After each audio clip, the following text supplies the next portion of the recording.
Olá pessoal, tudo bem? Aqui Bruno Vaz Carvalho, advogado.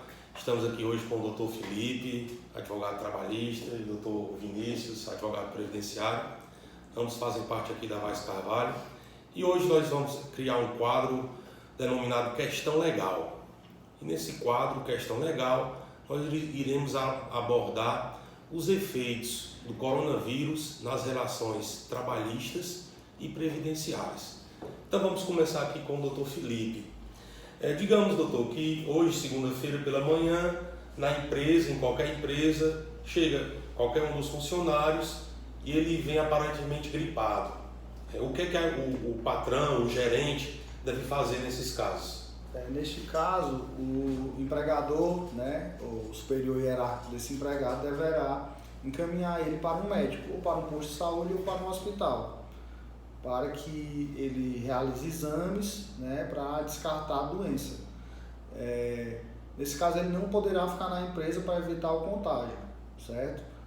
Se ele tiver doente e for atestado a doença, ele deverá se afastar, durante os primeiros 15 dias. A empresa deverá manter o pagamento do salário e, caso a doença persista, ele deverá se afastar pelo INSS. E por falar em INSS, doutor Vinícius, digamos que um caso desse que o doutor Felipe narrou, o que é que ocorre nesses casos de afastamento?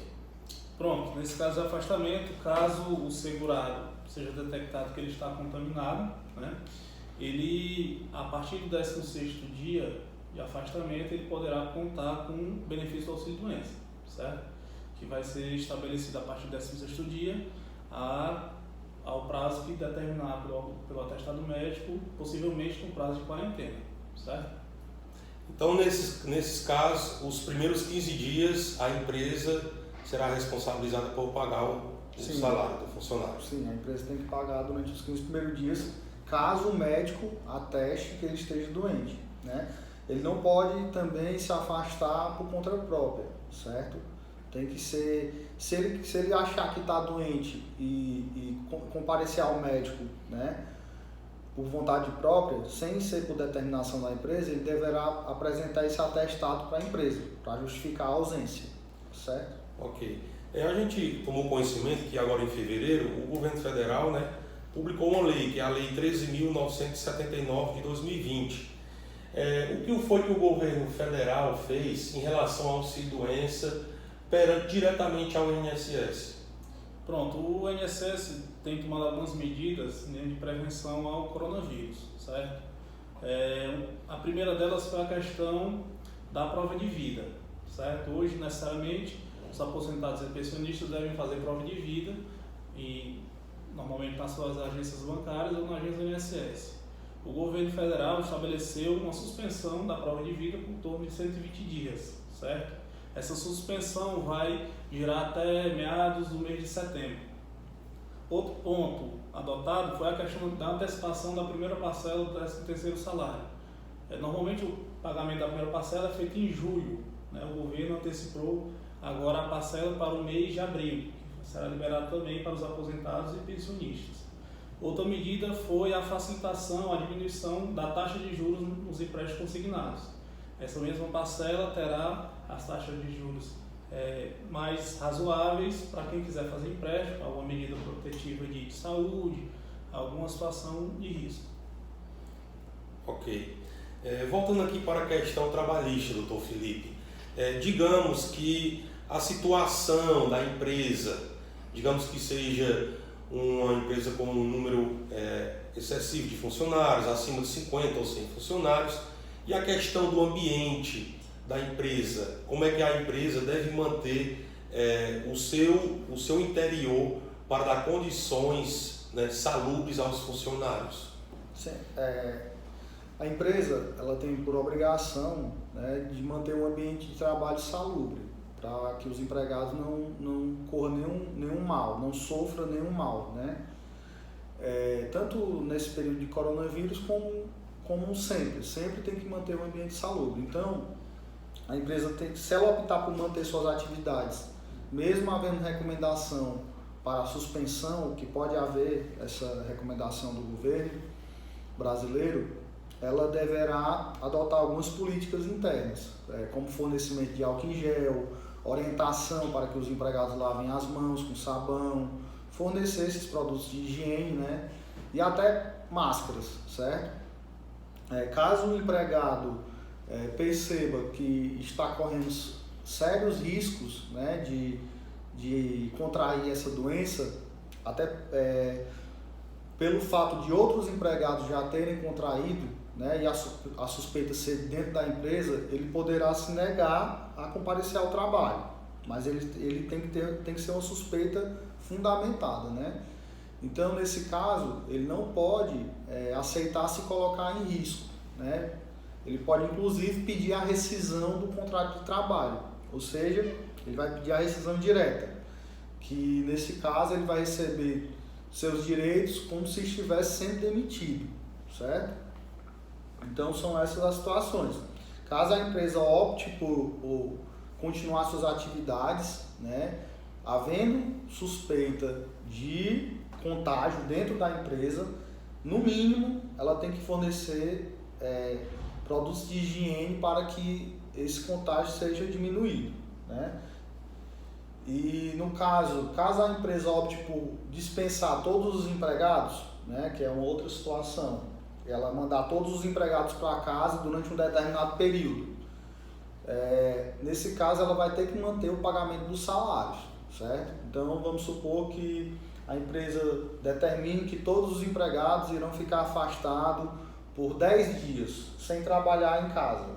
Neste caso, os 10 dias vão ser considerados falta justificada, né? E a empresa tem que manter o pagamento do salário desses empregados.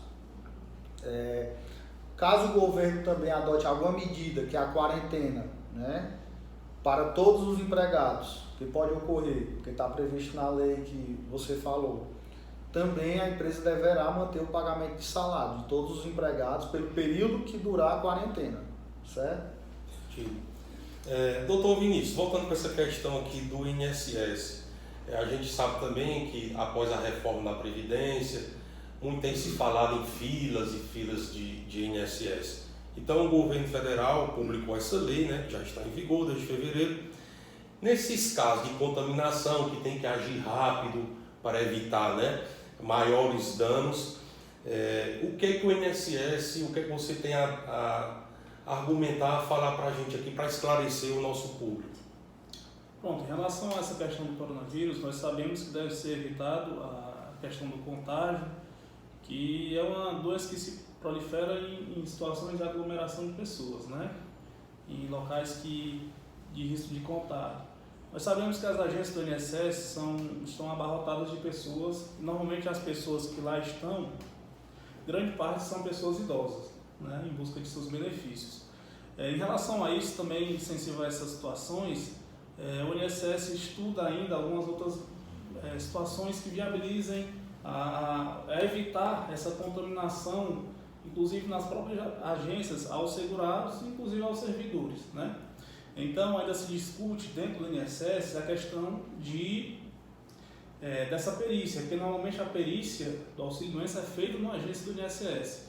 Então, há uma discussão se há a necessidade de se levar o segurado infectado ao INSS para fazer perícia ou se o atestado médico será suficiente para poder concedê-lo aquele benefício de forma automática, certo?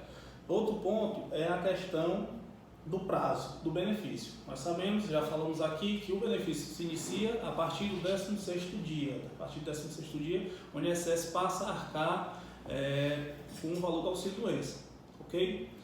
A partir do 16º dia, o prazo estabelecido por coronavírus é de 14 dias, prorrogável por mais 14, então pode ter em torno de 28 dias. Mas fala-se que seja necessário um prazo de quarentena, né, de 40 dias. Então, o INSS ainda estuda essa implementação para saber se o prazo será pré-estabelecido de 40 dias ou não, com um prazo fixado a maior. Okay? Outro ponto também que está sendo debatido ainda internamente é a questão da isenção de carência. A carência é justamente o tempo de contribuição que o segurado necessita para poder conseguir o benefício de auxílio-doença, certo? O trabalhador empregado, não necessita dessa carência, ele é isento de carência, ele não precisa comprovar a carência para conseguir o auxílio-doença. Nos casos do coronavírus? Independente. Não há isenção para o segurado empregado que busca um auxílio-doença, certo? Em relação às outras modalidades de segurado, o segurado facultativo, o segurado autônomo, certo? Para esses, o segurado especial, rural, para esses há necessidade de comprovação de carência, certo? E o INSS estuda, por questões também de prevenção, isentar a todas as categorias para poder conceder o benefício de auxílio-doença a todos, certo? Entendi. Voltando aqui para a questão trabalhista, doutor Felipe, a gente viu aqui também que, de acordo com essa lei e de acordo com a realidade das empresas, nós temos também duas possibilidades de viagens. Por exemplo, tem aquela viagem que um funcionário fez, foi passear com os filhos, foi visitar um ente, foi para algum show, estava de férias e viajou ou para fora do país ou para alguns estados que já tenham casos, né, de contaminação do coronavírus. E também é uma viagem de lazer, né, uma viagem particular, certo? E também tem casos em que funcionários eles trabalham e também viajam por conta da empresa, né? E eu quero que você faça essa diferença desses dois casos. Na situação da viagem particular, que ele viajou por conta de questões pessoais, por funcionário, e na situação em que o funcionário tem que viajar a trabalho, o que deve ser feito aí nesses dois casos? Certo. No caso da viagem particular, a empresa não tem nenhuma ingerência sobre essa possibilidade. Se o empregado estiver no momento de folga dele, ele pode realizar essa viagem, né, sem haver qualquer interferência por parte da empresa. Ou seja, a empresa não pode impedir ele de viajar, certo? Mas caso ele tenha viajado para alguma área, né, que tenha bastante casos, né, de coronavírus, neste caso a empresa pode determinar que ele fique afastado em casa, certo? Com isolamento. Mas ele vai ter que manter o recebimento dos salários, certo? Porque foi uma opção da empresa afastar o empregado. No caso das viagens por determinação da empresa, que faz parte do trabalho do empregado, né? Caso a empresa determine que ele viaje para uma área que tem muito contágio, que já tiveram vários casos, ele pode até se negar a viajar, porque então a empresa está colocando o empregado em uma situação de risco, né? Então ele não é obrigado a ir, por exemplo, para a Itália, né, que é uma região que está tendo muitos casos, e para outros países que tiveram essa situação. Então ele pode se negar a viajar, certo? E é isso com relação à questão das viagens.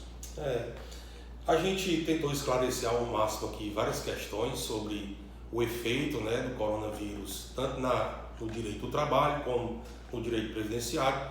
E com esse vídeo a gente cria aqui o nosso programa Questão Legal, que será apresentado nesses casos em que assuntos relevantes do dia a dia do trabalhador, trabalhadora brasileira, sejam relevantes, e vale a pena a gente comentar aqui para tentar também esclarecer e ajudar a população, né?